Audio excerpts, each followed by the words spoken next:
దిలీప్ గారు ఉంటారు. అదేవిధంగా బీఆర్ఎస్ పార్టీ నుంచి సీనియర్ నాయకులు బచ్చు శ్రీనివాస్ గారు కూడా లైవ్లో ఉండబోతున్నారు. ముందుగా అల్జాపూర్ శ్రీనివాస్ గారు, మీ దగ్గరకు వస్తాం. బీజేపీ ఏంటి, ఎట్లా ఉండొచ్చు ఏంటి? కేటీఆర్ మనం చూస్తున్నాం, ప్రధానంగా ఈరోజు ఏ పేపర్లో చూసినా కేటీఆర్ అంశం ఉంది. ఫార్ములా ఈ రేస్లో కేటీఆర్ పైన ఎంక్వైరీ షూరు అయిందంటున్నారు. ఇక కేటీఆర్ అరెస్టు తప్పదంటున్నారు.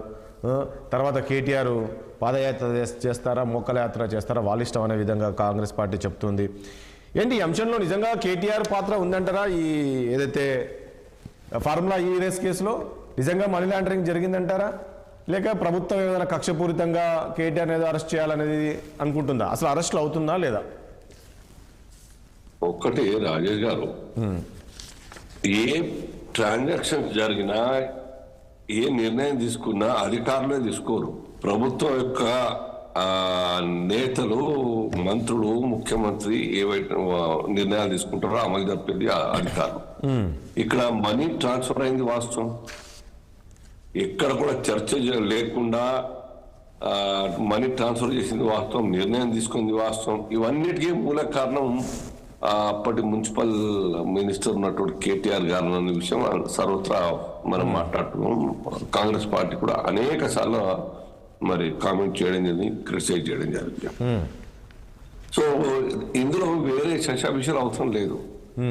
కాంగ్రెస్ సర్కార్కు నిజంగా కమిట్మెంట్ ఉంటే ఈ యొక్క రాష్ట్రంలో గత సర్కార్ చేసినటువంటి అనేక అక్రమాలు వాళ్ళు ఆరోపించినారు, మేము ఆరోపించినాము, వాళ్ళు అధికారులకు వచ్చినారు కాంగ్రెస్ వాళ్ళు. ఇప్పుడు ఆ అవకాశం వాళ్ళకి దక్కింది. ఆ సిన్సియారిటీ, ఆ కమిట్మెంట్ చేసి చూపించాలి, సిన్సియారిటీ నిరూపించుకోవాలి కాంగ్రెస్ సర్కార్. కేవలం మాటలకు కాదు, మేము పనులకు కూడా చేసి చూపిస్తున్నాం. చూడండి, అవకతవకలు, ఈ యొక్క రాష్ట్రం దివాలా తీయడానికి కారకులైనటువంటి బీఆర్ఎస్ నాయకులు వారు చేసినటువంటి ఈ యొక్క అక్రమాలు మొత్తం ఒకటి బయట పెడుతున్నాం, యాక్షన్ తీసుకుంటున్నాం.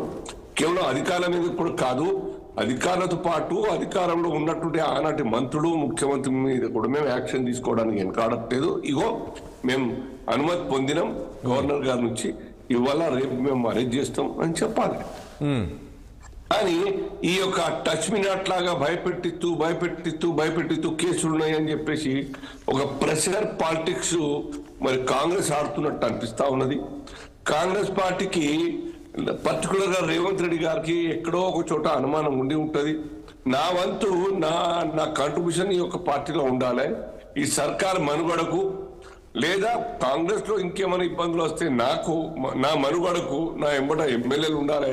కాబట్టి కొద్దిమంది ఎమ్మెల్యేలు తెచ్చుకోవాలని కావచ్చు, 10 మంది తెచ్చుకున్నారు. ఇప్పుడు ఇంకో 16-20 మంది. అంటే శ్రీనివాస్ గారు, అంటే ఇప్పుడు ఒక విషయం శ్రీనివాస్ గారు, అంటే ఈ రోజు మనం చూస్తే అంటే కేటీఆర్ ఇక రేపు మాపు అరెస్ట్ అవ్వబోతున్నారు అనే విధంగానే ఉంది. అంటే నిన్న పొంగులేటి మాటలు బట్టి చూస్తే నిన్న చిట్చాట్ చేసినప్పుడు ఆయన అన్నాడు అయిపోయింది, ఇక కేటీఆర్ అరెస్ట్ అవ్వేది ఖాయం అనే విధంగా కామెంట్ చేశారు. అంటే ఇదంతా ఓన్లీ అంటే బీఆర్ఎస్ పార్టీని ఒక ఇబ్బంది పెట్టే ప్రయత్నం అంటారా, లేక నిజంగా మీరు అన్నట్లు ఇందులో జరిగింది మనీ లాండరింగ్ జరిగిందని మీరు చెప్తూ ఉన్నారు. అంటే ఈ అంశం ప్రభుత్వానికి తెలియదా, లేక ఖచ్చితంగా అరెస్ట్ చేస్తారా? అరెస్ట్ చేయకుండా ఓన్లీ అధికారుల వరకే పరిమితం చేస్తారా? మనం చూసాం కొన్ని కేసుల్లో అధికారులను కొంతమంది అరెస్ట్ చేశారు, మనం చూసాం కదా. సో అధికారుల వరకే పరిమితం చేస్తారా వీళ్ళు? కానీ అధికారులకే వరకే పరిమితం చేస్తే అధికారులు కూడా కన్ఫెన్స్ చేస్తారు కదా.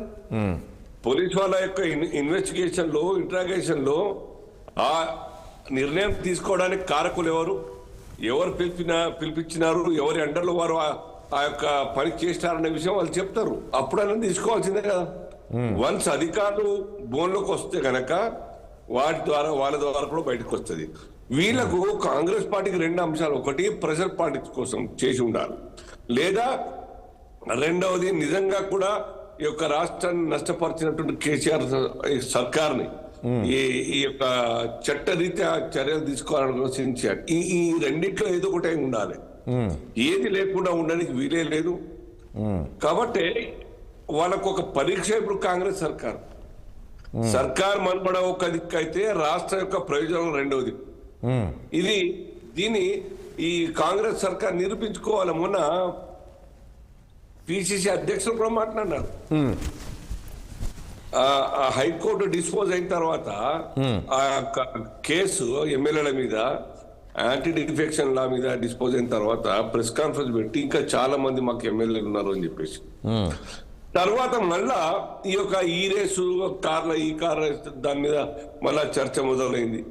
బహుశా రైట్ కావాలి మంది ఎమ్మెల్యేని తీసుకోవాలి. Okay. ఇగో మేము కేటీఆర్ అరెస్ట్ చేస్తున్నాం, మీదేం లెక్క, మీరు కూడా చేస్తే ఉన్నాయిగా మీ యొక్క కాన్స్టిట్యూన్సీల, మీరు కూడా దోచుకున్నారు కదా, పబ్లిక్ మాట్లాడుతున్నారు కదా, కాబట్టి ఆ ఆరోపణలు మేము మిమ్మల్ని కూడా చేస్తాం, otherwise you come to us అని చెప్పి ప్రెషర్ బిల్డప్ చేయొచ్చు. వాళ్ళకి కావాలి ఎమ్మెల్యేలు, వాళ్ళకు ఉండాలి సర్కారు, ఓకే డబ్బులు వస్తాయి.